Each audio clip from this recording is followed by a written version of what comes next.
Glória a Deus. Queridos, nós temos ministrado nesses dias e sido ministrados por palavras que impactam a nossa vida. O Espírito Santo tem feito algo muito tremendo em nós, e quando o Espírito Santo começa a falar algo muito repetitivo comigo, eu tenho uma convicção: Deus quer curar e libertar pessoas para fazer dessas pessoas ao qual vão ouvir essa mensagem homens e mulheres melhores no meio da sociedade. E quando Deus deu essa palavra para mim essa semana, e o tema da mensagem dessa noite é 8 áreas de mudança para uma vida transformada. São 8 áreas que eu creio que Deus falou comigo especificamente para uma transformação de vida. Deus pega áreas que precisam de mudança, transformam ela nas nossas vidas, para que as nossas vidas sejam transformadas. E eu estou aqui diante da igreja, diante de pessoas que estão na fé há mais tempo, outros há menos tempo, uns que estavam fora e voltaram para os caminhos do Senhor, uns começaram a caminhar há pouco tempo, mas já caminhavam na estrada do Evangelho há muito tempo, e coisas começaram a vir no meu coração, e eu fui anotando essa semana o que Deus ia falando comigo. E quando eu paro para ver, olhar para a vida de cada um de nós, a nossa vida cristã é como um braseiro. E a gente já ouviu muitas histórias sobre isso. Você já ouviu muitas dessas histórias. E verdadeiramente, essa história do braseiro e da brasa, ela é muito real para a vida cristã, a vida evangélica. Porque quando você, talvez você já teve essa experiência de pegar uma brasa ali de um braseiro incandescente, quando você está fazendo um churrasco, e quando você tira essa brasa do meio do braseiro e coloca ela para fora da churrasqueira, ela coloca ela para fora do braseiro, ela se apaga instantaneamente? Sim ou não? Ela se apaga instantaneamente? Não. Ela permanece incandescendo ali por um tempo. Ela permanece acesa por um tempo, e ela vai perdendo o seu calor, vai perdendo a sua luminosidade, e ela vai se apagando aos poucos. Então, ela não apaga instantaneamente. Assim, da mesma maneira, depois que esta brasa, que virou carvão novamente, ali com uma fuligem em cima, mas se ela ainda tem corpo, se ela ainda tem, ali o carvão ainda tem substância, você pega ele novamente, depois de apagado, e se você volta a colocar ele no braseiro, ele volta a pegar fogo também aí instantaneamente? Sim ou não? Ele demora um tempo para voltar a pegar fogo, sim ou não? E normalmente, o carvão que já foi queimado, quando ele é tirado para fora, quando ele volta, ele demora até um pouco mais tempo do que o carvão novo para voltar a pegar fogo. Assim, muitas vezes, é a nossa vida cristã.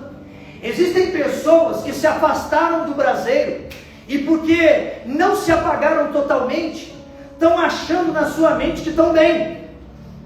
Então ele não ora mais como ele orava, ele não lê a Bíblia mais como ele deveria ler, ele não compartilha da comunhão do corpo de Cristo como ele compartilhava antes, ele não vem mais assiduamente aos cultos, não participa de um discipulado, não participa de um evento de crescimento da fé cristã, um encontro, um congresso, alguma coisa. Então ele fica nessa vida assim, que ele acha que ainda está quente, mas ele está fora do braseiro. Então, porque ele ainda está incandescente por um tempo, ele acha que ele ainda está aceso. Mas a tendência dessa brasa é, com o passar do tempo, e muito pouco tempo, é ele se esfriar totalmente, se apagar. Tem muitas pessoas assim, não apenas no nosso meio, mas eu digo no cotidiano da vida da igreja. Pessoas que, porque estavam acesas e no meio de muitas brasas acesas, por se afastar um pouquinho ainda continuam acesas, acham que está tudo bem. Mas existem aqueles também que foram pegos depois de apagado, já conhecem o Evangelho, já caminharam na fé cristã, e agora foram jogados novamente para o meio do braseiro. E ele começa a vir novamente aos cultos, ele começa a participar do tempo de oração, mas ele veio 1, 2, 3 cultos, e ele começa a olhar para a vida dele e diz assim: parece que não é como antigamente. Os cultos parece que já não são mais iguais, o louvor parece que não é mais igual, o irmão que senta do lado parece que não é mais igual, o pastor parece que já não prega mais igual. É porque a brasa acabou de voltar para o braseiro, e ela está demorando ainda para encandecer de novo. Eu creio que o Espírito Santo deu essa pequena alusão na minha mente para dar um toque de sabedoria para mim e para você. Que se porventura você acabou de voltar para o braseiro, você precisa se misturar no meio das brasas para que você comece a queimar mais rápido. É Deus. E se porventura você está fora e está achando que está queimando, o Senhor está te dando um toque para você voltar logo, para não dar nem tempo de você se apagar. Porque não é porque ainda está queimando um pouquinho, porque ainda tenho lembranças do que Deus fez, Deus está fazendo, que quer dizer que você vai durar muito tempo incandescendo.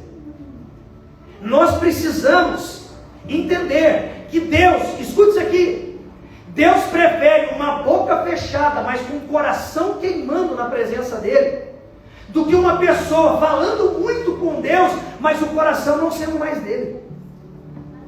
Quem entendeu? Muitas vezes, irmãos, eu já vi neste altar aqui, e eu não tinha o que falar para Deus, eu apenas choro, mas o meu coração está derramado diante dele, a minha boca pode não falar palavra nenhuma, mas ele tem meu coração. Ele quer isso, ele quer um coração entregue, porque muitas vezes nós não temos nem força para falar, nós não sabemos nem o que orar, mas quando a gente entrega o coração no altar, o Senhor recebe. É diferente do religioso que fala, mas Deus não tem mais o coração dele. Deus tem o nosso coração, e se com o passar do tempo, este coração consegue transformar aquilo que está dentro em palavras, é maravilhoso. Mas se muitas vezes você não consegue nem falar, mas o teu coração é dele, eu quero dizer que o Senhor está recebendo o teu coração essa noite. Deus não quer apenas palavras, um coração religioso que está seco, com bocas que repetem palavras que já falam por anos. E para mantermos esse coração, nosso coração queimando, nós, amados, não precisamos ser perfeitos, mas nós precisamos buscar ser. E para buscar ser perfeito, nós precisamos ser algo muito poderoso na Bíblia. O que é muito poderoso na Bíblia, pastor? Muito mais do que ser perfeito. Diga comigo, perseverante. Muito mais do que ser perfeito, irmãos. Deus quer que sejamos perseverantes, constantes, independente das guerras, dos tombos e dos escorregões que venhamos ter dado na nossa vida. Você pode ter tombado, pode ter escorregado, pode ter tropeçado, pode passar por guerra, pode passar por luta, mas não deixe de perseverar, independente da sua guerra. Não deixe de ser constante na presença do Senhor, independente dos seus tombos. Porque a palavra para o cristão é: crente, voe, crente, vamos voar. Mas pastor, eu não estou conseguindo voar. Se não está podendo voar, meu irmão, então pule pelo menos. Não está podendo pular, corra. Não está podendo correr, ande. Não está podendo correr, se arraste. Mas não pare, persevere, todos os dias. Ah, pastor, eu não consigo ser perfeito. Eu caio, eu erro, eu falho. Eu também, todos nós. Aquele que diz que não tem pecado, precisa atirar a primeira pedra. Ninguém vai atirar a primeira pedra. Então o que eu preciso fazer? Buscar ser perfeito, buscando dia após dia. Como que eu busco? Na perseverança, na constância, constância na palavra, constância na oração, constância na presença, constância no braseiro. Deus quer que sejamos constantes, não pare. Olha para a pessoa que está do seu lado, diga para ela: não pare, por favor. Diga: seja constante, seja perseverante. Olha o que diz a palavra de Deus para nós em 2 Coríntios, capítulo 4.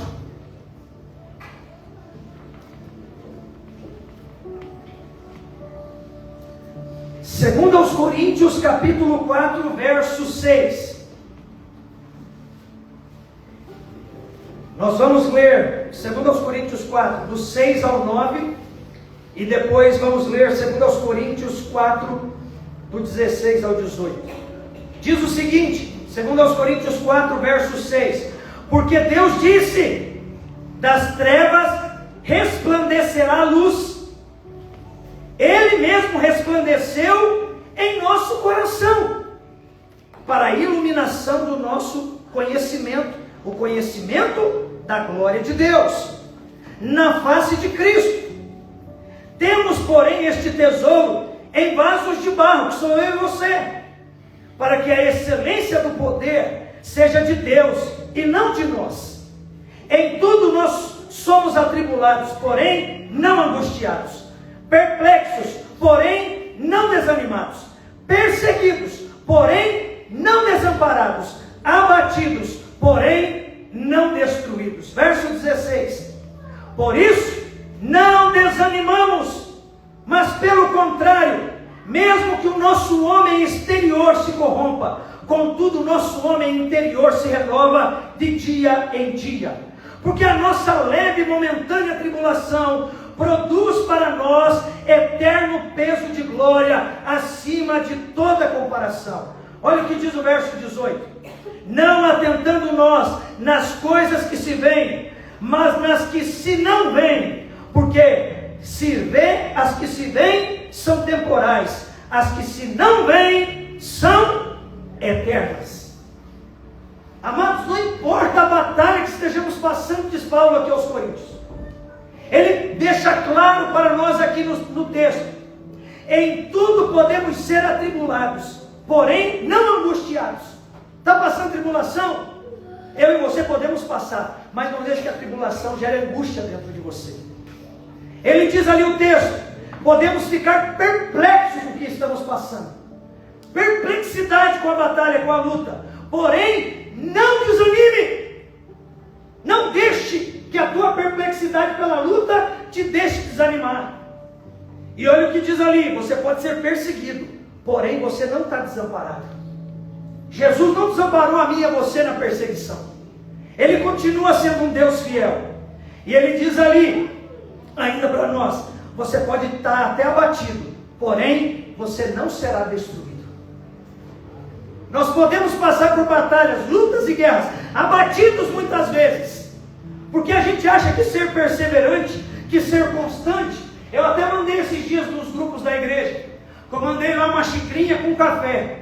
A gente acha que perseverança e constância é estar com a xícara de café sempre cheia. Não, irmão, muitas vezes a xicrinha da fé vai estar pela metade.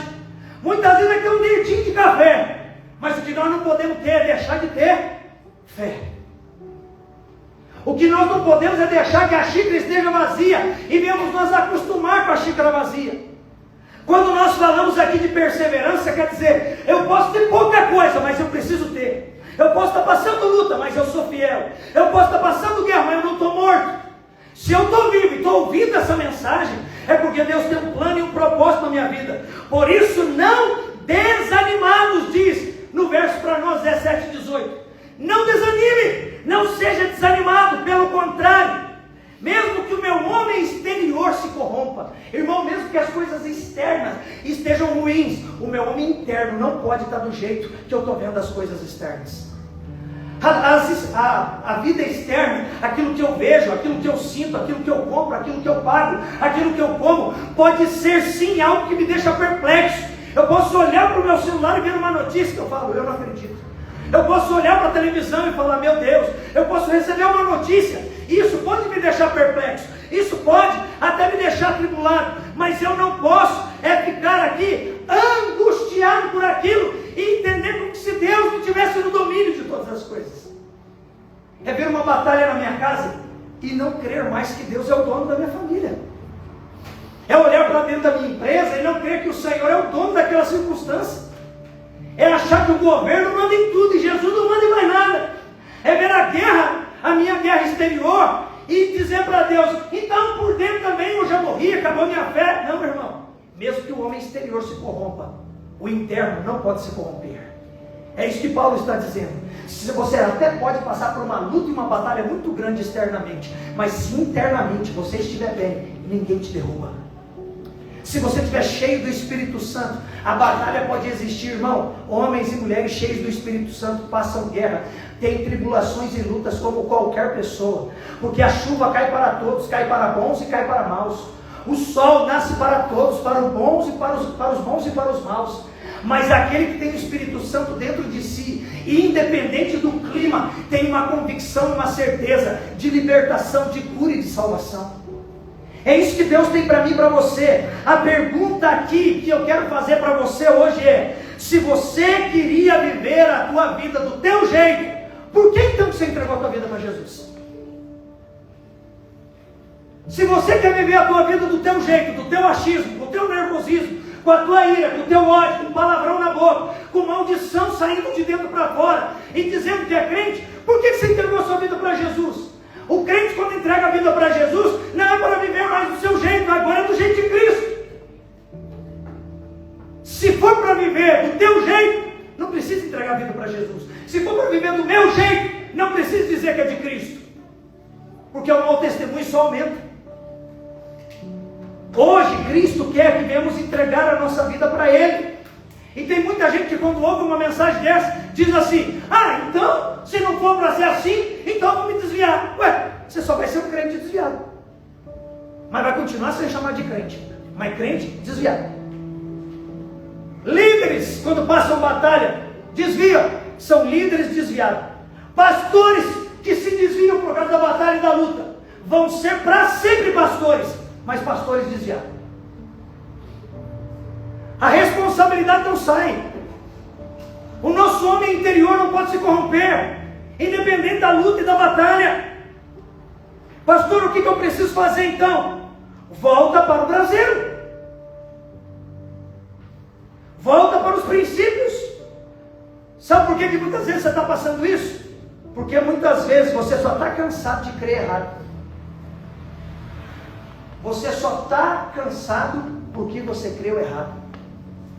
Como assim, pastor, eu criei errado? Talvez lá no início da sua fé, você creu em um Cristo só por aquilo que você queria.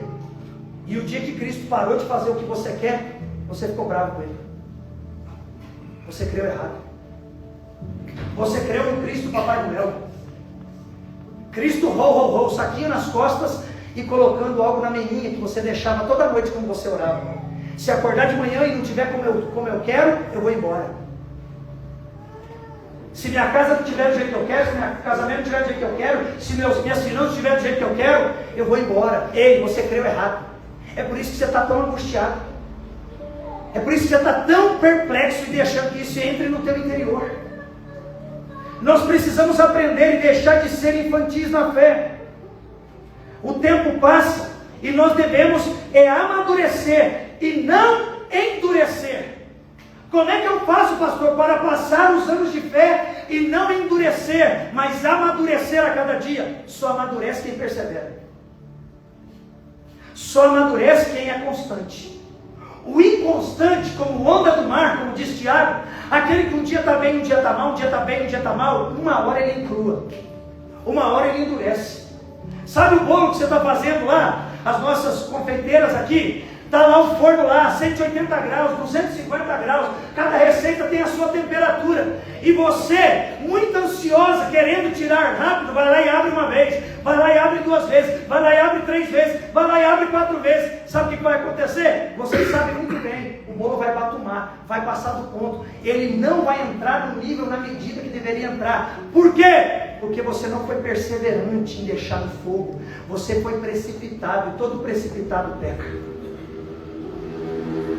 A palavra diz para nós em Provérbios que o precipitado peca.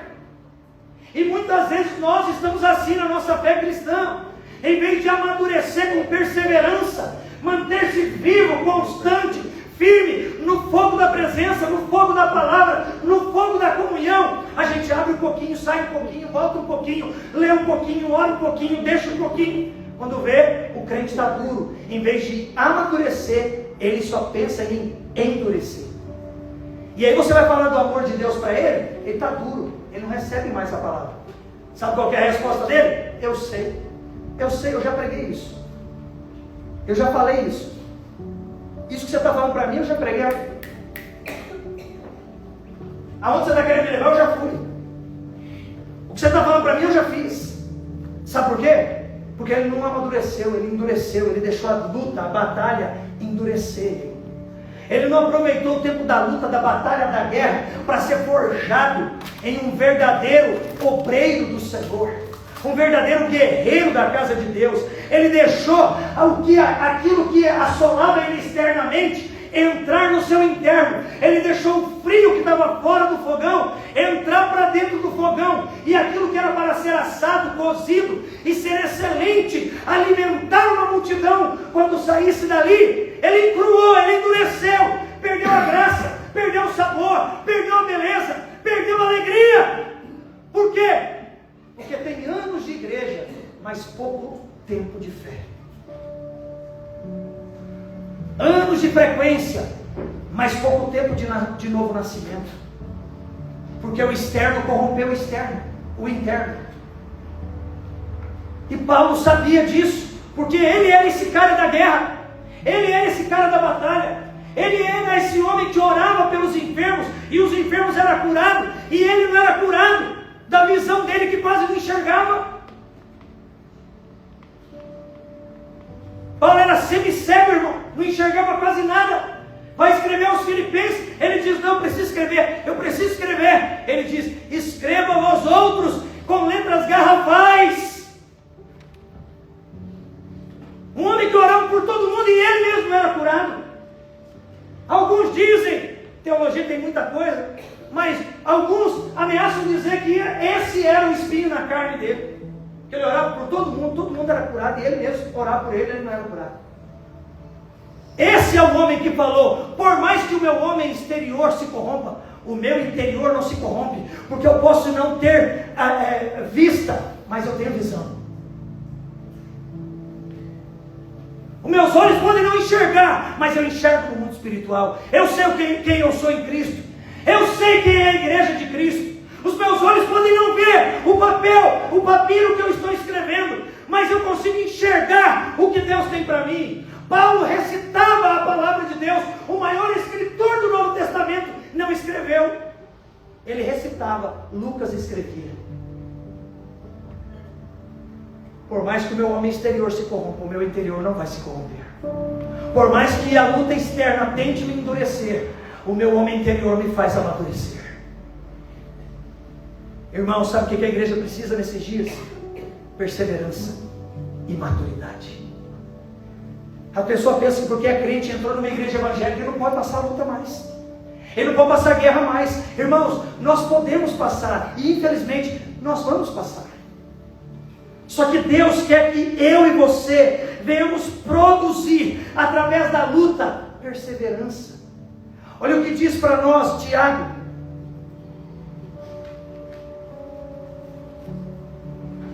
Tiago capítulo 1. Tiago capítulo 1, verso 2 ao verso 4. A palavra do Senhor diz para nós o seguinte: meus irmãos, isso aqui é outro apóstolo, pastor da igreja, dizendo: meus irmãos, tende por motivo de toda alegria o passardes por várias provações, sabendo que a provação da vossa fé, uma vez ali confirmada, ela vai produzir em você perseverança. Ora, a perseverança deve ter ação completa, para que sejais perfeitos, íntegros e nada deficiente. Olha o pastor da igreja, o apóstolo Tiago, dizendo: para que vocês venham produzir perseverança. No que eu produzo perseverança? Através das provações. E olha o que diz ali o verso 4. Ora, a perseverança, ela deve ter uma ação. Que tipo de ação? Uma ação completa, plenitude, perseverança, ir até o fim. Essa perseverança, ela precisa ter uma ação. Não existe crente perseverante que fica parado. Não existe crente perseverante que não se move. Crente perseverante que não medita na palavra de dia e de noite. Crente perseverante que não tira tempo de oração. Crente perseverante que está fiel na casa do Pai. Crente perseverante que está junto na comunhão do corpo de Cristo. Não existe perseverança sem ação. A ação, ela faz parte da perseverança. E a ação que Tiago está dizendo aqui é a seguinte: ter uma ação completa, para que sejais perfeitos e íntegros. Irmãos, ele não está dizendo que nós já somos perfeitos. Ele está dizendo para nós que na perseverança, em uma ação diária, eu vou buscando a perfeição ao qual Cristo quer de mim. De que maneira essa perfeição? É uma perfeição de integridade e em nada deficiente. Deus quer moldar o meu e o teu caráter. Integridade.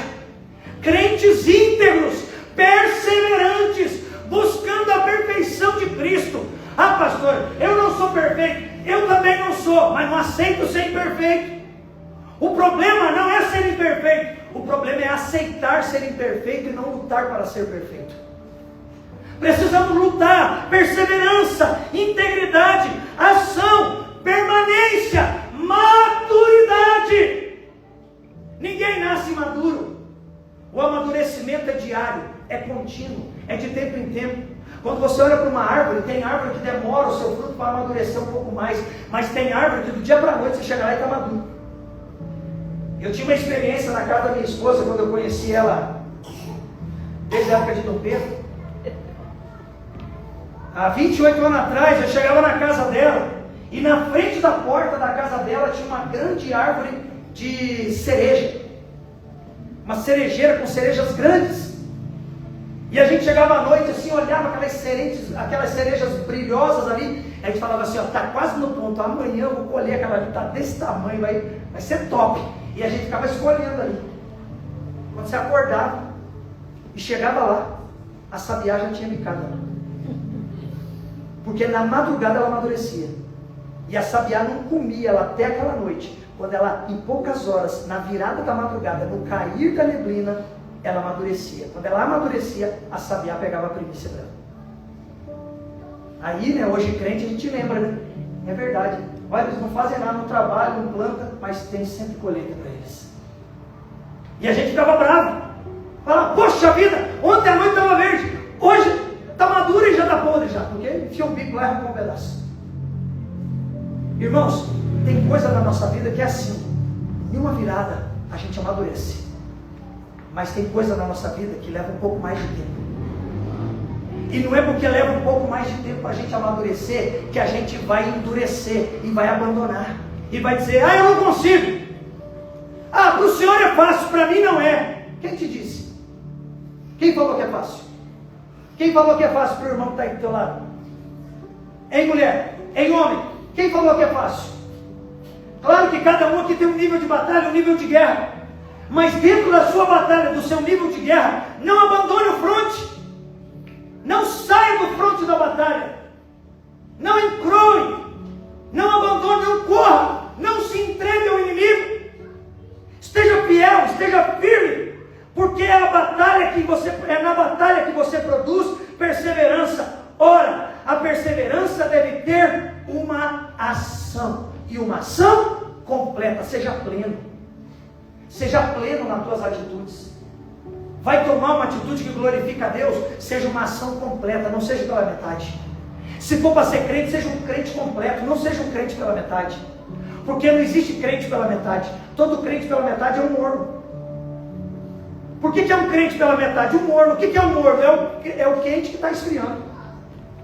Todo crente um dia quente que está esfriando. É morno. Então nós precisamos perseverar. Perseverar é continuar crendo. Presta atenção. Perseverar é continuar crendo e não apenas fazendo. Essa revelação foi muito forte para mim nessa semana. Perseverar é continuar crendo e não continuar fazendo. Porque tem gente fazendo coisas para Deus sem crer. Isso não é perseverar. Isso é uma tendência em poucos dias esfriar, encruar, endurecer. Porque quem faz sem crer é um religioso que está pronto para a morte. Então perseverança é continuar crendo e não apenas fazendo. Tem pessoas que acham que fazer já basta. Fazer sem crer só cansa e entristece. Fazer as coisas na igreja, ser pastor sem crer, ser um líder, cantar, tocar, dançar, cuidar da porta, cuidar da cozinha, cuidar da parte administrativa, fazer sem crer só nos entristece e causa cansaço. Deus não quer que você faça por fazer. Deus quer que você creia e continue fazendo. Ação perseverante, ação completa. Como é uma ação completa? Uma ação com fé, Uma ação crendo. Não é o fazer por fazer. É o saber por que está fazendo e por quem está fazendo. Não é pelo pastor, não é pela pastora. É por Jesus, é por amor a Ele. Sirvamos uns aos outros como ao Senhor. Faça as coisas como ao Senhor. Primeiro é para Ele e depois vai ser para você. Então precisamos perseverar. Deus quer que você persevere crendo. O resultado será fazer com fé cada dia mais animado, cada dia mais forte. Eu crendo, perseverante, cada dia mais eu vou estar mais animado, mais cheio de fé, mais cheio de alegria, mais cheio de unção. Na batalha, na guerra, na luta, mas perseverante. Deus não disse para mim e para você que não teremos luta. A questão é que na luta precisamos estar cheio dele, porque é cheio dele que o meu interior não se corrompe. Quem está entendendo a palavra dessa noite? Não é se encher de história da carochinha, não é se encher de gibi, não é se encher de videozinho de Instagram, é se encher da palavra, é ter uma experiência particular com Deus, é ler a Bíblia e deixar Deus te ler, é ler a palavra e ver Deus lendo você. É uma pequena experiência que tivemos na vigília aqui ontem. É falar para as pessoas, vamos ler juntos o Salmo 119, 176 versículos. Cada um é um, depois cada um é dois, depois cada um é três. E quando você lê, você vai ler versículos que você vai sentir que Deus está lendo você. E você vai lendo a palavra e parece que você está falando de você mesmo. Porque quando o crente persevera lendo a palavra te lê, a palavra te cura, a palavra te liberta, e você é curado e liberto por ela. E aí você persevera. E para você perseverar, que é o que Deus tem para você, Ele quer fazer a mudança dele nessas 8 áreas para uma vida transformada. E quais são essas 8 áreas, pastor? Quero falar para você rapidamente sobre essas 8 áreas. Primeira área, que Deus, o Deus que tem promessas para cumprir as coisas na sua vida, mas esse Deus que tem promessa, Ele não permitirá você entrar na terra da promessa com uma mente, um coração e uma atitude de cidadão do Egito. Deus tem promessa para você, sim ou não? Tem promessa para nós ou não tem? Sim. Mas Deus não vai permitir que eu e você venhamos entrar na terra da promessa com mentalidade, coração e atitudes do Egito. Deus primeiro vai limpar minha mente do Egito, meu coração do Egito, minhas atitudes do Egito, para quando eu entrar na terra da promessa, eu não trago o Egito junto comigo. Tem muito crente, que gosta do sobrenatural de Deus, mas não gosta de cumprir o natural que Ele pede. Gosta do sobrenatural. E não está errado de gostar do sobrenatural. Eu gosto de orar pelo enfermo e ver ele curado. Eu gosto de orar pelo endemoniado e ver ele liberto. Eu gosto de orar por coisas que o homem não consegue fazer. E na palavra de Deus aquilo acontece. É maravilhoso. Mas Deus não vai nos levar a ficar vivendo o sobrenatural se a gente não cumpre o natural que Ele já mandou. Deus não vai me deixar entrar na terra que manda leite e mel se eu ainda carrego o Egito no meu coração, se eu carrego o Egito na minha mente, se eu carrego o Egito nos meus lábios. Eu digo que sou de Deus, eu oro a palavra de Deus, eu prego a palavra de Deus, mas no momento da minha luta eu falo palavrão, eu amaldiçoo, eu viro ímpio. Irmãos, Deus não tem terra prometida para quem ainda não abandonou o Egito. Foi por isso que todo o povo hebreu que pisou na terra do Egito, que não creu, que murmurou, ficou lá mesmo. Quem entrou foram os seus filhos. Uma geração que ainda não tinha se corrompido com o costume do Egito, o costume do mundo, o sabor do mundo, as cebolas do Egito, o pepino do Egito. Porque na hora da luta, na hora da batalha por que você nos tirou do Egito? Para a gente passar sede no deserto? Para a gente passar fome e morrer no deserto? Ai, que saudade que eu tenho das cebolas e dos pepinos do Egito. Primeira batalha, a pessoa quando está no reino de Deus, se ela não nasce de novo, é ela lembrar da prostituição que dava prazer nela lá no mundo. É ela lembrar do dinheiro fácil quando ela roubava lá no mundo. Quando ela era usuária de droga e tinha uma nóia lá no mundo. Ei, irmão, eu estou pregando para crente aqui hoje.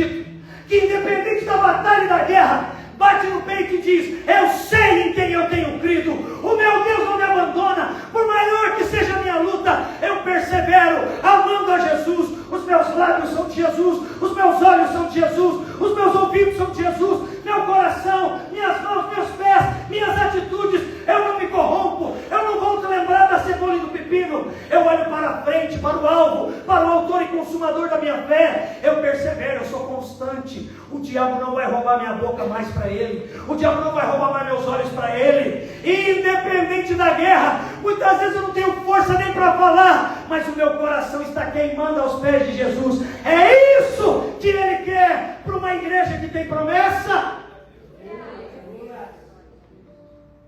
Quem tem promessa tem luta, irmão. Existe uns louvores errados aí no mundo. Quem tem promessa não morre, morre sim. História é essa que quem tem promessa não morre? Quem tem promessa morre, quem não tem morre também. A questão é, que jeito que eu vou morrer? Com promessa cumprida ou não cumprida? Com quem que eu vou viver eternamente? Qual é o nome que minha boca professa?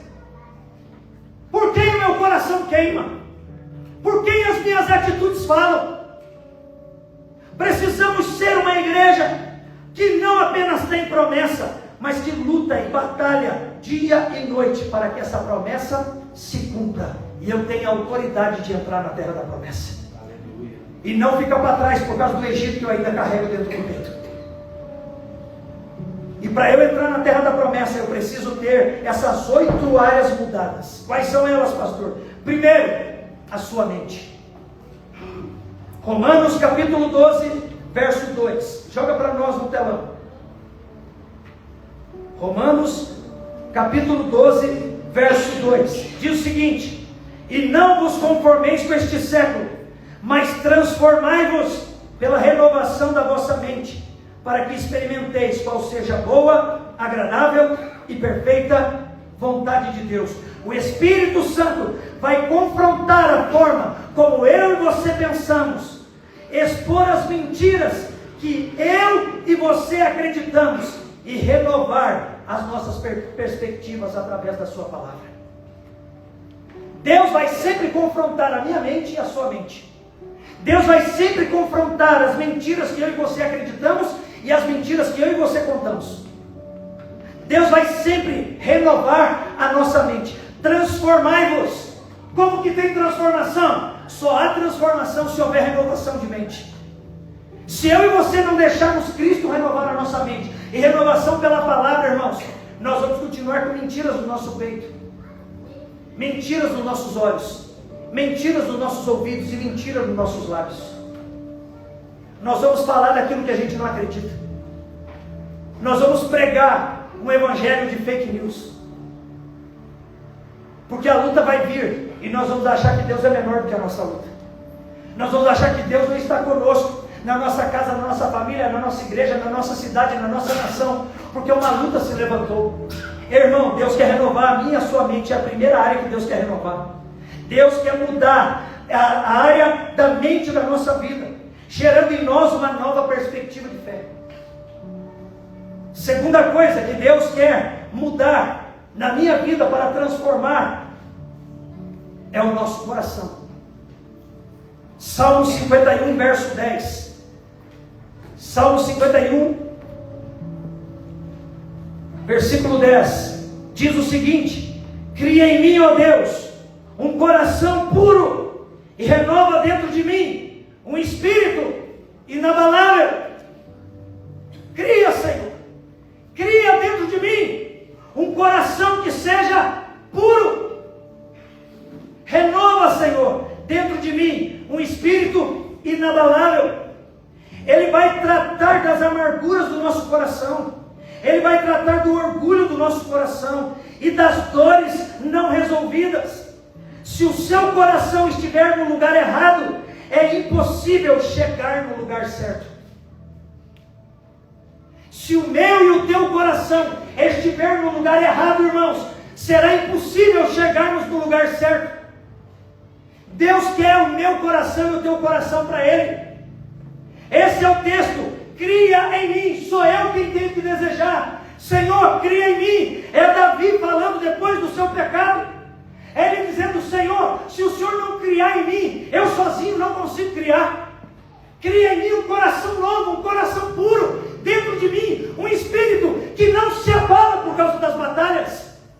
Cria em mim, Senhor, porque se o Senhor criar, eu sei que o meu coração será bom e não será do meu jeito, não será dos meus achismos, não será com a minha linguagem, não será do meu jeitão gospel, será do jeito do Senhor.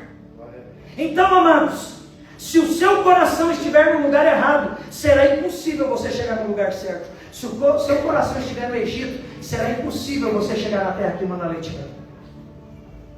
Terceira coisa, que Deus quer gerar mudança: a minha e a sua identidade. Salmo 139, verso 14. Salmo 139, versículo 14, diz o seguinte: graças te dou, visto que por modo assombrosamente maravilhoso tu me formaste. As tuas mãos, as tuas obras são admiráveis, e a minha alma o sabe muito bem. Queridos, Ele sempre te lembrará de quem você é nele. Deus sempre nos lembrará de quem nós somos nele. Essa é a palavra. Graças te dou, visto que por modo assombrosamente maravilhoso o Senhor me formaste. Deus vai trazer à tua memória que para você ser formado foi algo assombroso que aconteceu. E o mesmo Deus que te formou é o Deus que te mantém aqui hoje e quer te levar à excelência. O mesmo Deus que gerou você no ventre da sua mãe é o mesmo Deus que tem promessa para você. E Ele quer hoje te lembrar de quem você é nele. E não o que a vida, os traumas ou as pessoas disseram que você é, ou você mesmo disse que você é. Não é só palavra de afirmação: eu sou bonito, eu sou legal, eu sou inteligente. Não é só isso. Fale isso também, porque isso não está errado, você se abençoar. Mas não é isso que vai fazer ser quem você deve ser. É trazer à tua memória quem Cristo diz que você é. De uma forma assombrosa Ele te formou, e desta maneira maravilhosa Ele quer te levar até o fim, porque Ele tem promessa para você e Ele quer transformar a tua identidade. Identidade só pode ser transformada em Cristo Jesus. Não é a psicologia que transforma a nossa identidade, não é o achismo que forma a nossa identidade, é Cristo, é a palavra de Deus. Sou eu me alimentando dela, mesmo que o exterior esteja corrompido, o meu interior não vai se corromper, porque eu sei que eu sou em Cristo Jesus e quem Ele é para mim. Ele não me abandonou. Por maior que seja a minha batalha, Ele não me abandonou. Por maior que seja a minha dor, Ele não me abandonou. Por maior que sejam meus problemas, Ele não me abandonou. Ele continua sendo Deus. Ele é o Senhor que me formou, e Ele não me formou à toa. Minha mãe, quando estava para me ganhar, os médicos diziam: não está pronto ainda, não está pronto ainda, não está pronto ainda. Era para eu ter nascido lá pelo dia 4, dia 5 de novembro. Eu nasci dia 15 de novembro, 10 dias depois. Não tinha líquido amniótico já dentro dela, não tinha mais nada. Eu saí de dentro dela como um passarinho. Quando foram tirar como que era? A placenta, já tinha ressecado.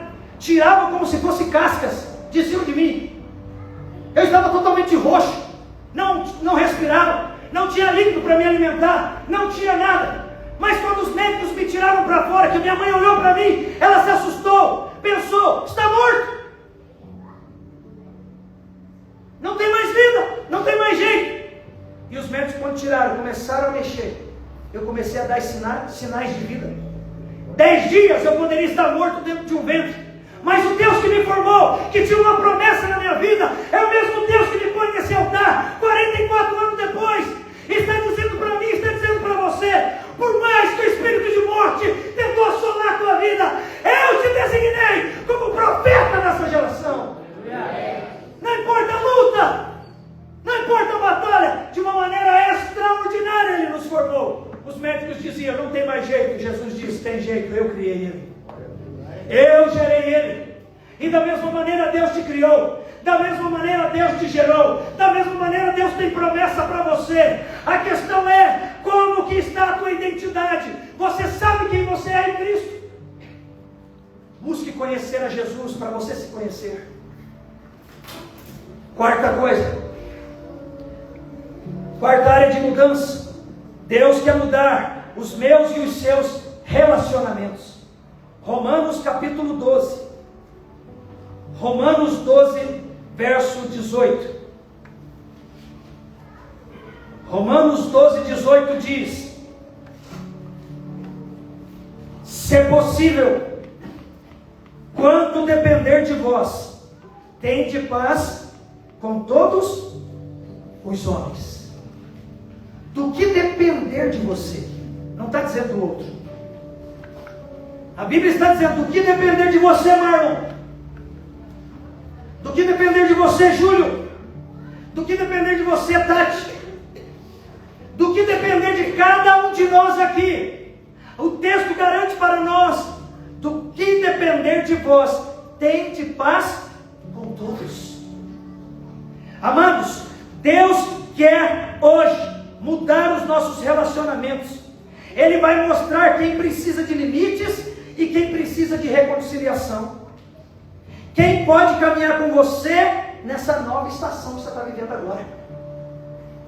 Tem pessoa que precisa do perdão, mas ela precisa de limite. Perdoar você precisa, mas você vai dar um limite para ela. O teu limite é até aqui. Você está perdoado, mas o teu limite é até aqui. Deus vai mudar os teus relacionamentos, e você precisa desejar isso. Tem pessoas abusivas. Do que depender de você, tenha paz com ela, mas deixa ela e o abuso dela para lá. Então você precisa delimitar. E existe aqueles que você precisa atrair para perto. Existe aqueles que você precisa se reconciliar. Talvez seja dentro da tua própria casa. Talvez seja você mesmo. Você precisa se reconciliar com você.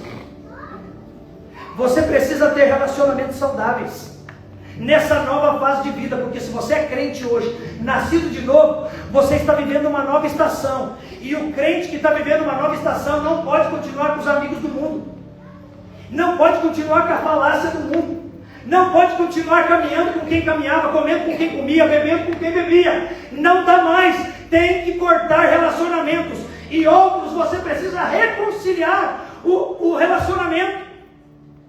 Seja familiar, seja de amigos, seja de pessoas, você precisa não apenas liberar o perdão. Para muitos, você precisa pedir perdão. Porque reconciliação não é só liberar perdão, reconciliação é pedir perdão. Então hoje, Deus quer que dentro dessas 8 áreas, a quarta área que você deixe Deus restaurar, seja os teus relacionamentos, seja aqueles para dar limite, ou seja aqueles para reconciliação. Quem está entendendo? Amém. Você é inteligente. Eu estou falando rapidamente, mas você sabe o que você precisa fazer. Quinto processo. Quinta área de mudança. Deus precisa mudar as nossas vontades. Lucas capítulo 22, verso 42. Lucas 22, verso 42. Diz para nós o seguinte, dizendo: Pai, se queres, passa de mim este cálice. Contudo, não se faça a minha vontade, e sim a sua. Irmãos, Deus precisa mudar a minha vontade e a sua vontade, para colocar a vontade dEle, porque a vontade dEle é boa, a vontade dEle é perfeita, a vontade dEle é agradável. Presta atenção, Ele vai pedir que você entregue nas mãos dEle o controle da sua vida. Você está disposto a isso? Está disposto a entregar o controle? Está disposto a entregar a dor? Está disposto a entregar a raiva? Está disposto a entregar a ira? Está disposto a entregar o rancor? Está disposto a entregar o dinheiro? Está disposto a entregar o casamento? Está disposto a entregar os filhos? Entregar todas as suas vontades na mão dEle? Porque Ele vai pedir que você entregue todos os controles. E é aqui que muitos param, porque acham que abrir mão parece perder. Abrir mão das suas coisas para Deus parece que é perda. Mas é exatamente ao contrário. É aí onde começa a nossa liberdade. Quando eu não vivo mais para mim, mas eu vivo para a vontade dele, quando eu entrego o controle na mão dele. Senhor, que a minha casa, a minha vida, a minha família, meus negócios, meus bens, meus dinheiros, meus sentimentos, pensamentos, tudo, Senhor, está tudo nas tuas mãos. Senhor, a minha fé é uma ação prática, eu vou continuar praticando, eu sei que eu tenho que continuar fazendo, mas eu entrego tudo nas tuas mãos, para que eu faça segundo a tua vontade, para que não seja mais as minhas vontades. E tem muita gente que tem medo, achando que entregar na mão de Deus vai perder. Ei, irmão, é o contrário. É aí que começa a tua liberdade, é aí que começa a tua libertação. Tem muita gente que já passou por muita oração e imposição de mãos, mas nunca recebe a libertação que deveria receber. Não é que está faltando unção na mão de quem orou por você, é que está faltando você deixar o controle da tua vida na mão daquele que te liberta. Porque recebe imposição de mãos, sai daqui com uma oração, do portão para fora, pega tudo de novo e diz: eu faço do meu jeito, mando do meu jeito, falo do meu jeito, ajo do meu jeito, me visto do meu jeito, como do meu jeito, bebo do meu jeito, assisto do meu jeito, porque sou eu quem manda. E aí não tem libertação, não tem liberdade. Nós precisamos deixar as nossas vontades na mão de Cristo. Tem gente hoje achando que a vontade de Deus é que ele seja rico, e para ele ser rico, ele se entope numa jogatina. E ele acha que Deus vai dividir a fé dele com fé em qualquer outra coisa. Precisamos abandonar nossas vontades para fazer a vontade dele. Sexta área que Deus quer mudar para transformar a minha vida: os meus hábitos. Sexta coisa são os nossos hábitos. 1 Coríntios, capítulo 10. 1 Coríntios, capítulo 10, verso 23. Todas as coisas me são lícitas, mas nem todas me convêm. Todas são lícitas, mas nem todas edificam. Tudo é lícito, irmão, mas nem tudo convém. Tem coisa que até é legal, mas é imoral. Tem coisas que são legais, a lei te ampara, mas é imoral para você como cristão fazer. Uma pessoa veio, motorista de Uber, veio fazer uma pergunta para mim. Eu não sei explicar agora direito mais ou menos o que era a situação dele. Os Ubers que talvez estão me ouvindo aí, estão me vendo aí, talvez vão saber. Ele dizia o seguinte: olha, eu estou num aplicativo, aí a pessoa faz uma chamada lá, aí eu não posso ficar segurando a chamada X lá, mas daí eu tenho um jeito aqui, que se eu clico não sei aonde, faço não sei o que, eu consigo segurar as duas corridas. Então eu faço essa, volto lá para outra e ganho duplo. Aí ele: o que o senhor acha disso? Crente de outra igreja olhando na bolita dos meus olhos. O que o senhor acha disso? Sabe aquela pergunta bem capciosa? Que se você como um pastor diz: não entendi nada, acho que é. Eu fiz que nem Jesus, só faltou eu baixar e escrever na areia. Baixei minha cabeça, olhei e falei: Espírito Santo, o que esse homem está me perguntando, na verdade, dentro dele ele já tem a resposta. Mas ele está querendo que eu dê uma resposta prática para ele continuar se corrompendo e dizer: foi o pastor que me mandou. Ele quer pecar com o aval sacerdotal. Por mais que Jesus, que é o sumo sacerdote, não autorize, por mais que a Bíblia não autorize, mas ele quer a palavra de uma autoridade que ele reconhece. Aí eu baixei a cabeça, olhei para ele, e pode ser que ele me assista. Eu olhei para ele e disse assim: isso que você está fazendo é legal? Ele falou: é. Falei: a Uber aceita? Ele falou: aceita, porque eles deixam esse subterfúgio para você clicar ali, clicar aqui, fazer não sei o quê. Eu falei bem assim: pode até ser legal, mas para você como um crente isso é imoral. Você como um homem nascido de novo não deveria ficar dependendo de R$5, R$10 de uma corrida para achar que é isso que vai te prosperar mais, dando um golpe no sistema da Uber. O Espírito Santo tem mais poder do que a Uber, do que você, do que todo o dinheiro da terra para te prosperar. Se você for moral nas suas atitudes, Deus vai abrir portas ao qual você não podia abrir, ao qual a Uber não podia abrir, e Deus vai mudar a tua história. Ele recebeu a palavra, que impactou ele, falou. E o líder dele estava na comunhão, que nós estávamos tendo uma festa de aniversário. Aí depois ele quis pregar para o líder dele, lá eu fiquei vendo, ele falou assim: isso é ilegal, isso é legal, mas é imoral, né? Falei, tá bom, continua pregando, a palavra de Deus, né, minha? Amados, Deus quer que venhamos entregar nas mãos dele os nossos hábitos, porque tudo pode nos ser permitido, mas nem tudo nos convém fazer. Tem coisas que podem ser até legais, mas são imorais. Sabe o que isso me vem à memória? O Senhor vai confrontar o que você deixar alimentar a sua alma. Deus precisa confrontar aquilo que você tem deixado alimentar a tua alma. O que tem alimentado você? A palavra ou as coisas desse mundo?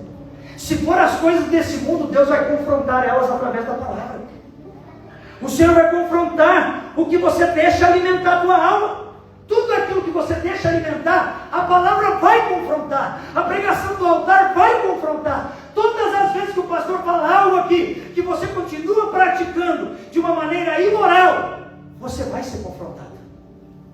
A palavra vai te confrontar. Porque é isso que muitas vezes está alimentando a tua alma. Como você usa o teu tempo? O que você permite moldar o seu caráter nesses dias?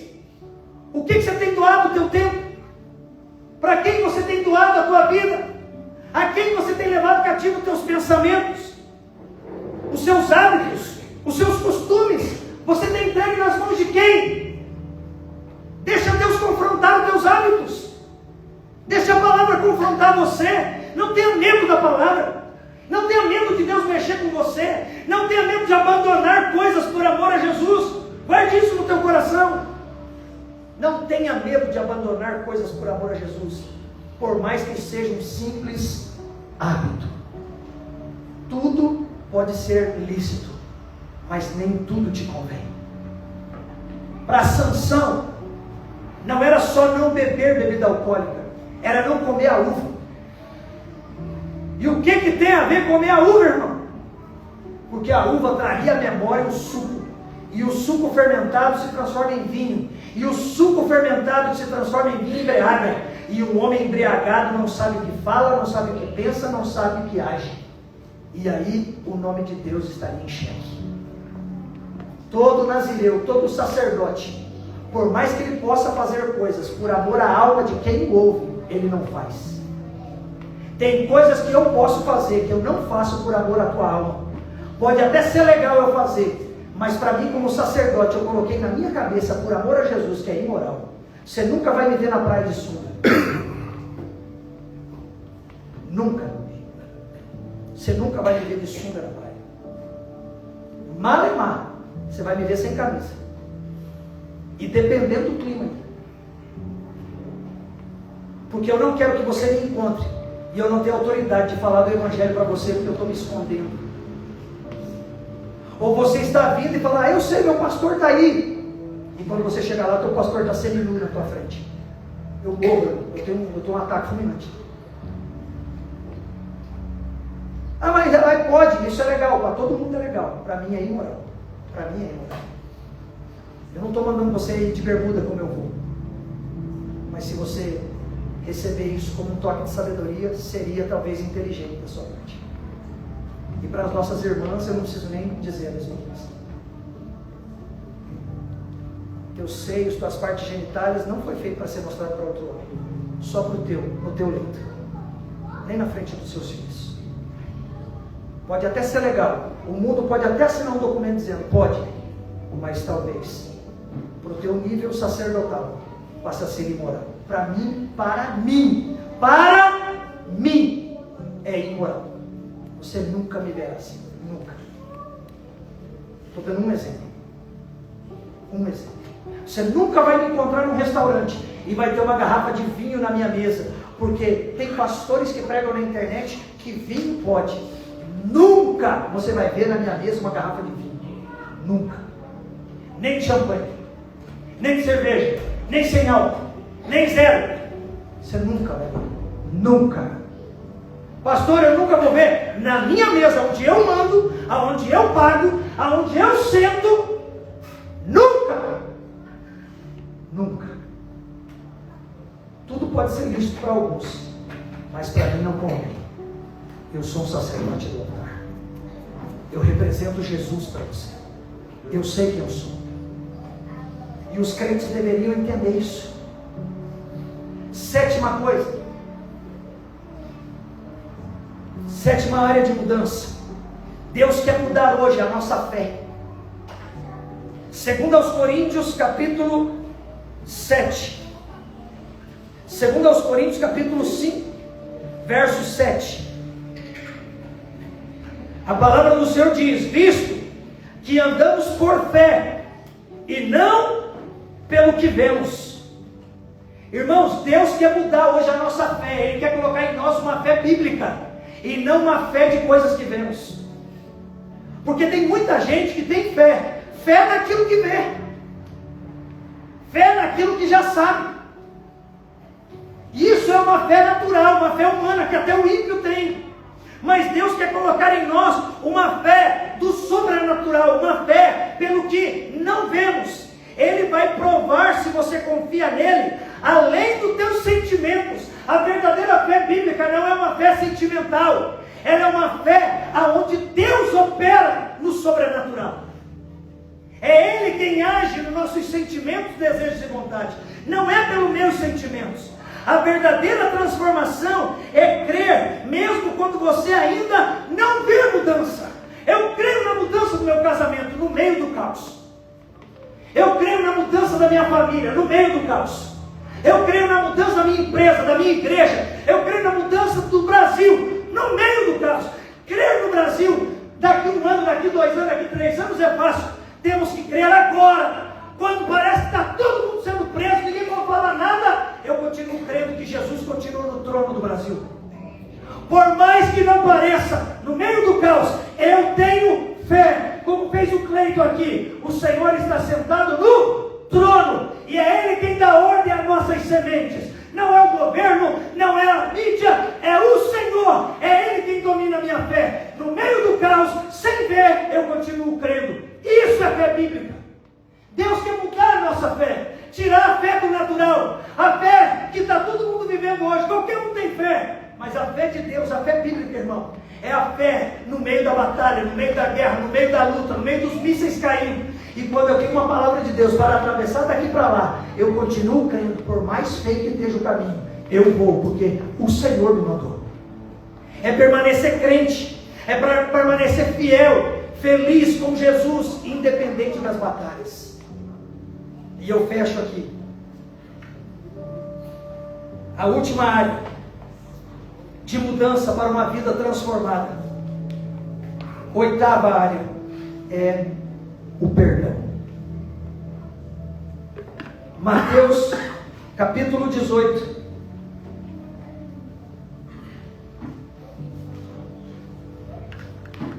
Mateus 18, 21 e 22. Mais um texto bem conhecido. Então Pedro, aproximando-se, lhe perguntou: Senhor, até quantas vezes meu irmão pecará contra mim, que eu lhe perdoe? Até 7 vezes? Respondeu-lhe Jesus: eu não te digo que até 7 vezes, mas até 70 vezes 7. Irmãos, a palavra perdão, como eu já preguei para vocês, e muitos aqui já ouviram mensagens como essa, a palavra perdão é uma grande perda. É quando eu, como homem, como ser humano, sinto que parece que algo verdadeiramente está sendo arrancado de mim. E perdão é isso. Porque o verdadeiro perdão, quando você passou por um momento de caos, de dor muito grande, é como se um pedaço seu estivesse sendo arrancado. É sentir dores de parto para liberar o perdão. E sentir muitas vezes dores de parto para dar o perdão. Para pedir o perdão. Perdão, irmãos, perda é perder para ganhar. É perder uma grande perda. Perdoar é pedir perdão e também se auto-perdoar. Porque tem pessoas que quando pensam em perdão, pensam em liberar algo para alguém. Quando se pensa em perdão, é pedir perdão para alguém. Mas também existe o auto-perdão. Existe eu e você ir para Cristo e entender que se verdadeiramente a gente se arrepende, Jesus tem perdão para nós. E por mais pecador que eu e você tenhamos sido, por mais crimes que eu e você tenhamos cometido, por mais circunstâncias, situações que eu e você temos feito que tenha sido abominável, Deus tem perdão para nós. Porque Ele entregou o Filho dele por amor para nos perdoar. E uma das maiores histórias sobre perdão que eu ouvi até hoje, quero que você se coloque de pé nesse momento.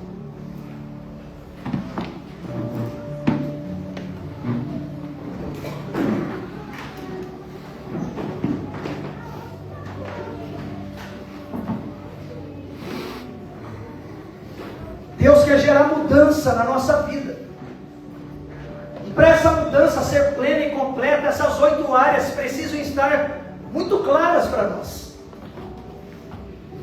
Eu sei que hoje tem a internet, você vai poder voltar lá e reassistir a mensagem se você quiser na tua casa. Só que, irmãos, vamos aprender a ser igreja, trazer Bíblia e trazer agenda, porque tudo que Deus está falando com você aqui, está vindo na tua memória. É muito importante que você escrevesse. Porque quando a gente escreve, a gente aprimora o nosso cérebro a guardar aquilo que nós estamos ouvindo. Então aprenda sempre, todo mundo, trazer uma agenda e uma Bíblia. Aonde você for, uma agenda e uma Bíblia. Vai ouvir alguém, uma agenda e uma Bíblia. Você vai poder ouvir na tua casa e reanotar para trazer a tua memória. Quais são essas 8 áreas? Pastor, tem mais? Claro que tem. Mas são 8 áreas que o Espírito Santo me trouxe. E quando eu fecho aqui com o perdão, porque perdão é uma das coisas mais difíceis, irmãos. Tanto para pedir, quanto mais para liberar. E se nós somos uma igreja que não sabe pedir perdão, uma igreja que não sabe liberar perdão, a gente não vai morar no céu, irmão. Porque o céu é para quem se arrepende, o céu é para quem pede perdão, o céu é para quem perdoa. E quando fala de perdão, está falando de uma grande perda mesmo. Parece que eu perdi grana, uma coisa muito grande, perdeu mesmo. A gente vai ter que deixar de lado o nosso orgulho, o nosso achismo e abrir o nosso coração e dizer para a pessoa, dizer para um ambiente, para um lugar, para um grupo, e dizer: olha, eu libero vocês, eu libero para vocês serem felizes, eu libero para vocês terem vida, eu libero vocês para prosperar, eu libero. Porque, irmão, quem perdoa não libera só o outro para ter vida, se libera para viver. Porque toda pessoa que não perdoa é ela quem se mata. Nós viramos um Naamã da vida. Você prepara as coisas lá e a forca vira tua, e você se pendura e você que morre enforcado. É você quem prepara o veneno e é você mesmo quem bebe. A maior história, ou uma das maiores histórias que eu já vi sobre perdão, fala de um casal de pastores dentro de uma tribo na África. Estava lendo sobre os heróis da fé novamente esses dias. Eu gosto muito dessas histórias, dos historiadores, dos pais da igreja, mas de homens e mulheres simples, que eu e você não sabemos o nome. Casal de pastores na África cuidavam de uma tribo, e aquela tribo estava toda se convertendo, e os muçulmanos que moravam ao redor de outras tribos ameaçaram aquela tribo todinha de morte. E a tribo estava em culto. O pastor estava pregando, a pastora estava à frente, e ele estava pregando o evangelho, quando a porta da igreja foi arrombada e vários homens entraram para dentro, e um jovem de 13 anos de idade, com uma machadinha na mão, entrou dentro do templo e veio em direção ao pastor. E o pastor foi de frente a ele, falando sobre o amor de Deus: não faça isso. E aquele jovem de 13 anos decepou a cabeça do pastor da igreja com uma machadada. Quando ele fez isso, a esposa do pastor veio correndo, e ele também deu uma machadada na cabeça dela. Ela conseguiu pôr o braço, atingiu o braço dela, arrancou um pedaço do seu braço e atingiu a sua cabeça, e ela também caiu ali no altar, e eles mataram todas as pessoas que estavam dentro da igreja. Abandonaram os corpos. O governo local ficou sabendo 3 dias depois, foram recuperar os corpos, que já estavam fedendo dentro daquele lugar. Quando começaram a arrancar todos os corpos, perceberam que a esposa do pastor ainda se mexia. A esposa do pastor foi levada com pouca vida, mas respirando ali com muita dificuldade, o cérebro todo exposto, braço dilacerado.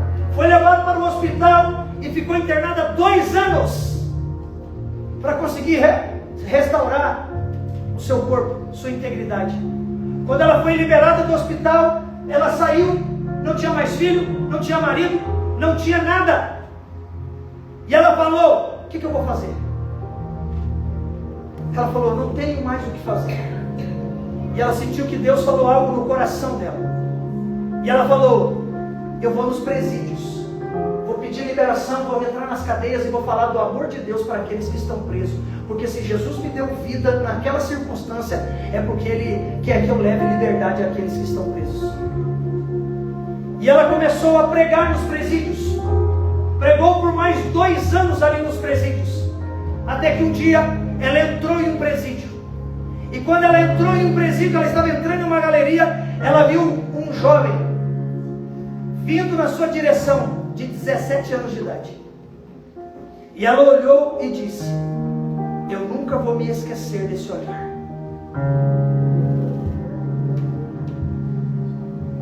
E esse rapaz veio para o culto, e ela começou a pregar para ele. E foi por 1 ano a pregação.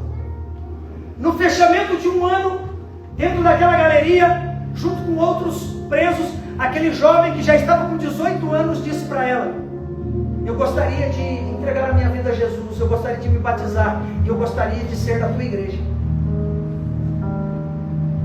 Ela olhou para ele e falou assim: há 1 ano atrás, eu entrei aqui, e quando eu olhei nos teus olhos, eu disse para mim mesmo: eu nunca me esqueceria desse olhar. Você foi o jovem que decepou a cabeça do meu marido, e você foi o jovem que decepou a minha cabeça. Meu marido morreu na hora, mas eu não morri.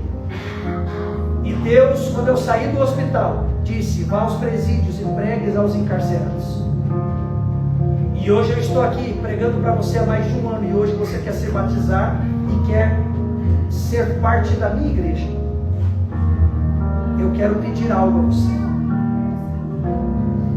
Eu quero passar o teu nome para o meu nome. E eu não quero ser só pastor, eu quero ser sua mãe.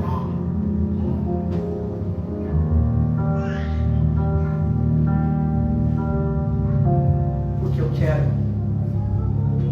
viver o ápice do perdão. Eu quero perdoar como meu Cristo me perdoou. Eu quero te amar como meu Cristo me amou.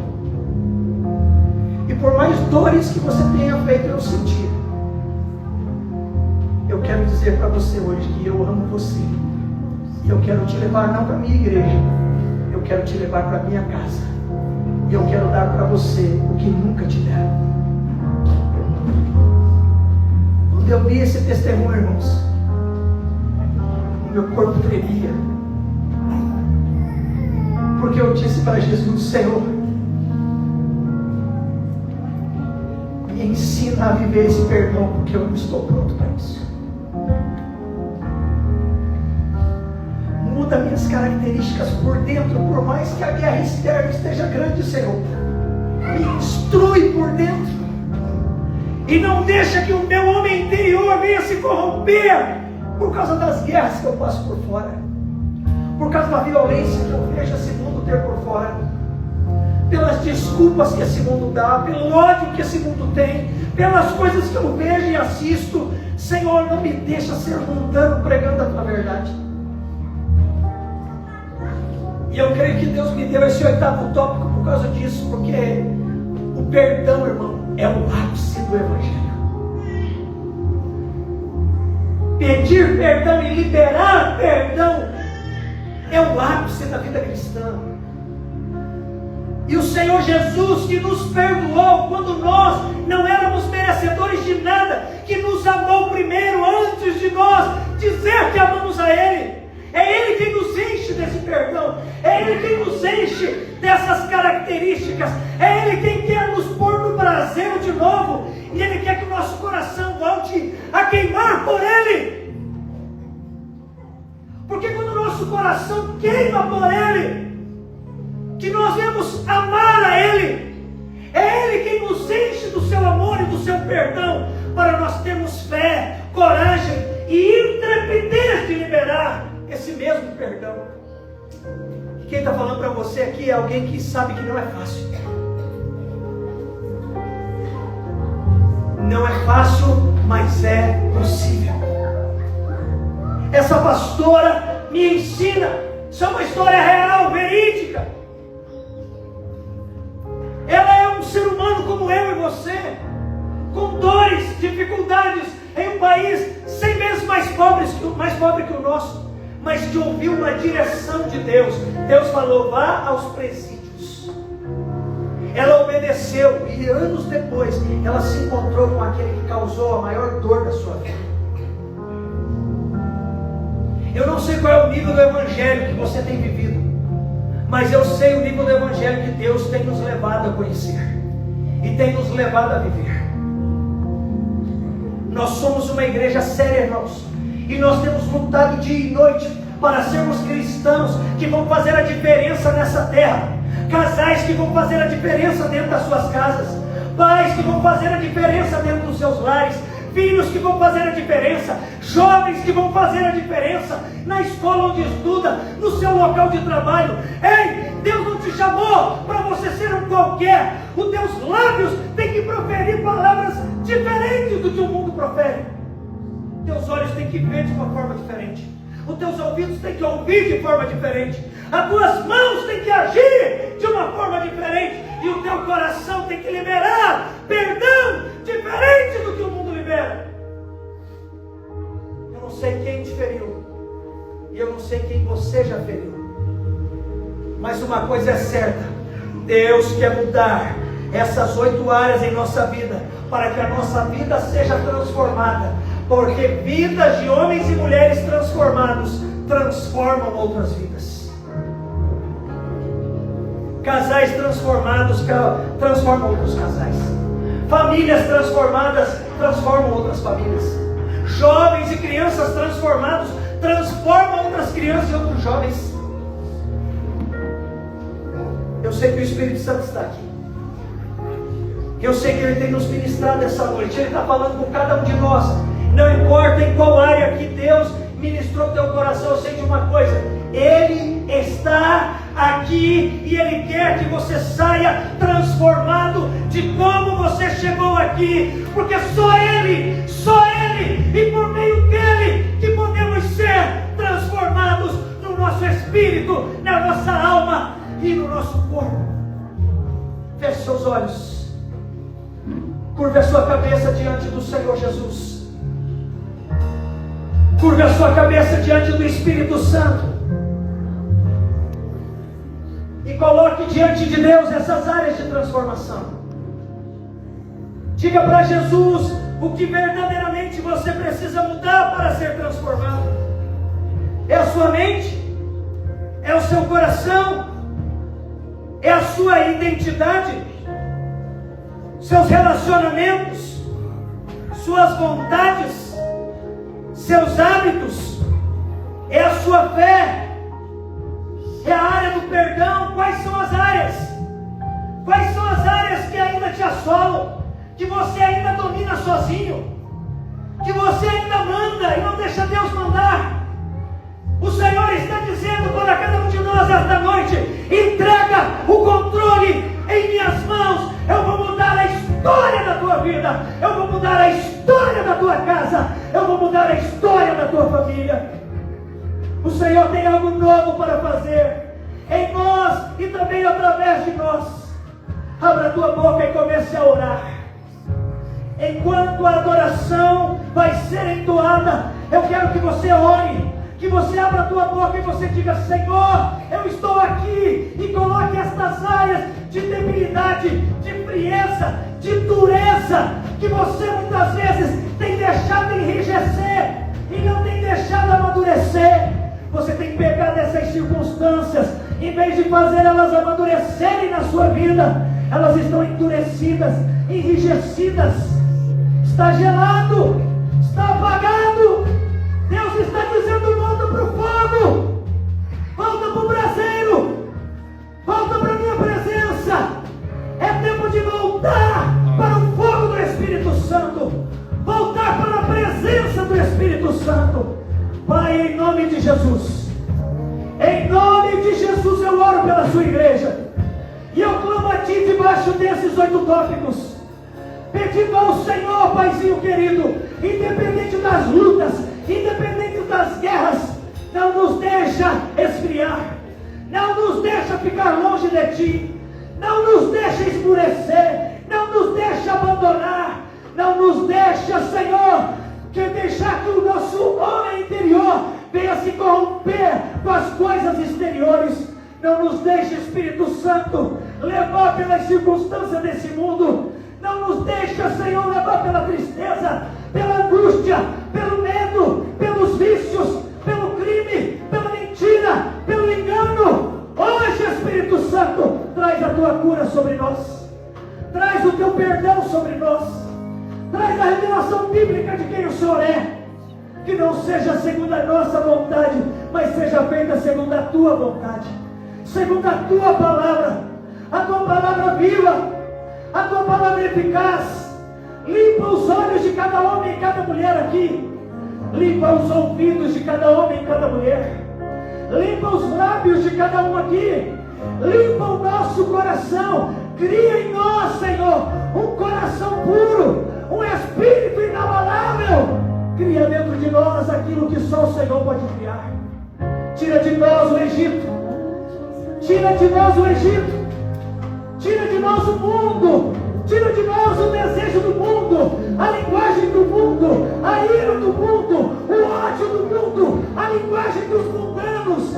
Tira de nós, Senhor, tira de nós a roda daqueles que escarnecem, daqueles que só geram em nós morte, daqueles que só geram em nós, Senhor, ira, ódio, rancor. Tira de nós, nos ajuda, Senhor, nos ajuda a crescer nos nossos relacionamentos, nos ajuda a ser curado para curar, nos ajuda a ser libertos para libertar, transformados para transformar. Enquanto essa adoração é entoada, eu te faço um convite. Se existe alguma área que você precisa deixar no altar de Deus, você quer deixar áreas que você ouviu aqui, você quer entregar nas mãos do Senhor e dizer: Senhor, está aqui o controle, está aqui o controle da minha vida, está aqui o controle das minhas emoções, está aqui o controle dos meus desejos, está aqui o controle dos meus sonhos, está aqui o controle dos meus sentimentos. Vem para diante do altar, sai do teu lugar e vem. Se você precisa deixar algo aos pés da cruz hoje, vem diante do altar e diga para Jesus: Jesus, sozinho eu não consigo, mas eu entrego aos teus pés, eu entrego aos teus pés, eu entrego a Ti, eu entrego tudo a Ti, eu entrego tudo aos teus pés, Senhor. Vem, sai do teu lugar e vem, sai do teu lugar e vem entregar. Entrega tudo aos pés da cruz. Diga para Jesus: Senhor, eu entrego minhas dores aqui, eu entrego as minhas dores, eu entrego meus sentimentos, eu entrego, Senhor, a ira, o ódio, o rancor, os sentimentos de falência, os sentimentos de dor, de perda. Tudo eu entrego, tudo eu entrego, tudo eu entrego. Entrega, sai do teu lugar e vem. Sai do teu lugar e vem. Sai do teu lugar e vem. Vem entregar.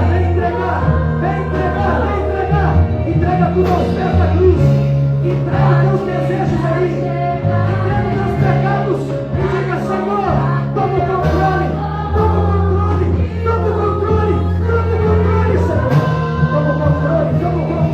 controle. Diga isso a Ele. Ore. Se você precisa sair do teu lugar, saia. Não tenha vergonha, não tenha medo, não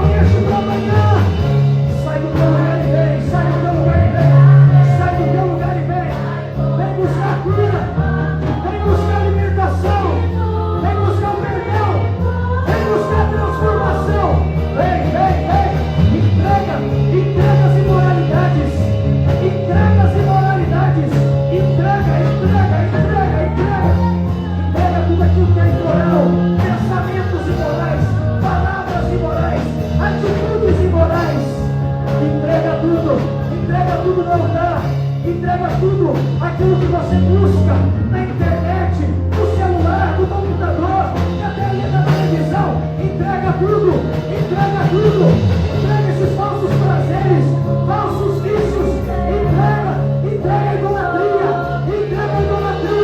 entrega a feitiçaria, entrega os enganos, entrega tudo, entrega tudo.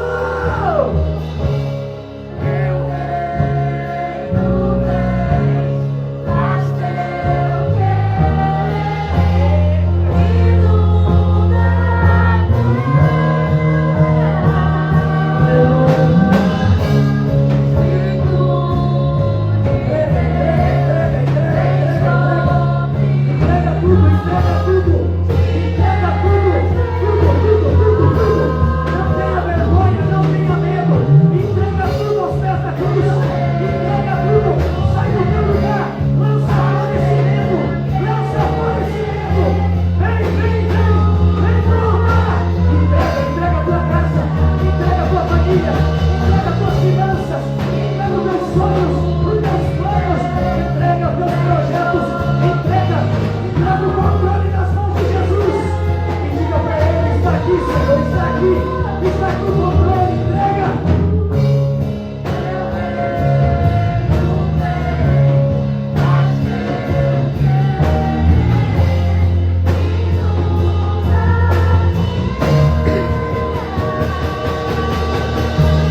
palavra de gratidão ao Senhor nessa noite? Diga, pronuncie palavras de gratidão que estão dentro do seu coração. Diga algo ao Senhor, agradeça a Ele por você estar aqui, pela oportunidade de aprender um pouquinho mais dEle e ter a oportunidade de sair daqui esta noite curado, salvo, liberto e pronto para ser alguém diferente lá fora. Amanhã é segunda-feira, irmãos, é amanhã que nós vamos ter que demonstrar se nós somos crentes de verdade. É na terça-feira, é na quarta-feira, que no decorrer das semanas, dos meses, dos anos, que a gente demonstra se a gente é nascido de novo mesmo. Se Jesus, Ele não é apenas uma história da nossa vida, mas se Ele é o Senhor das nossas vidas. Espírito Santo, derrama das tuas bênçãos sobre cada vida. Derrama da tua sabedoria, do teu discernimento, da tua graça, da tua bondade, do teu perdão, da tua misericórdia, sobre cada um de nós. Sobre cada um de nós. Te louvamos, te adoramos, te exaltamos e te bendizemos, Senhor. A ti seja honra, a ti seja glória, a ti seja louvor, pelos séculos dos séculos, em nome de Jesus. Amém, amém e amém. Dê um aplauso ao Espírito Santo. Dê um aplauso a Jesus, ao Senhor nosso Deus e nosso Pai. Receba a nossa adoração aqui, Senhor. Aleluia, aleluia.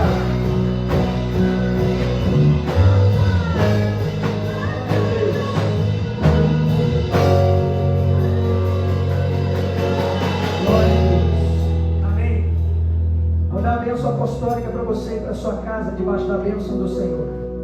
Temos lanche no final aqui, na nossa lanchonete ao fundo. Temos pão com linguiça. Compre ali, leve para sua casa. Adquira para que a gente possa continuar e terminar esse ano melhor do que começamos. Queremos com todas as forças terminar nossa obra. Queremos concluir o pagamento de muitas contas desse fechamento de ano. Precisamos da fidelidade de vocês de uma maneira extraordinária. Não se corrompa, seja fiel no seu 13º, suas férias, seja fiel no tudo, conforme você já sempre aprende aqui. E vamos juntos honrar o nome de Jesus. Amém? Faça assim com as suas mãos. Amanhã temos oração no templo, é dia de consagração, não se esqueça. Que o grande amor de Deus e o nosso Pai, a graça do nosso Senhor e Salvador Jesus Cristo e as doces consolações do nosso querido amigo Espírito Santo esteja hoje e sempre sobre a tua vida, sobre a tua casa e sobre toda a tua família, em nome de Jesus. Amém, amém e amém. Dê um aplauso ao Espírito Santo. Glória a Deus. Deus te abençoe. Não saia sem cumprimentar esses irmãos. Temos aniversariantes aqui? Temos aniversariantes dessa semana? Quem são aniversariantes? O Leandro? Quem mais? Tem mais alguém aí? Só o Leandrão? Quem mais? Está de aniversário também? É a Céia. Céia está escondida ali. Leandro e Céia, vem aqui à frente. Não saia sem dar um abraço nesse seu irmão aí, cumprimentar. Amém? Vamos cantar o parabéns para o Leandro e para a Céia aqui, como é de praxe. O pessoal do louvor está pronto aí? Então vocês contam aí até 3 e vocês dão start, tá?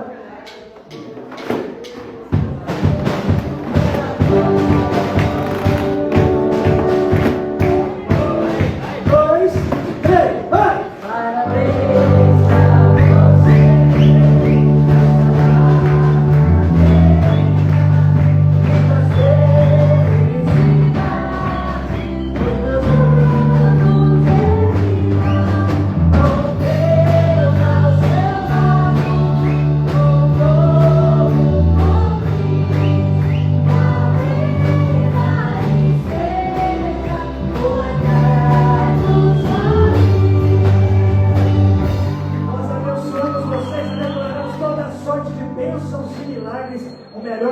Suas vidas em nome de Jesus. Amém e amém. Amamos vocês. Shalom.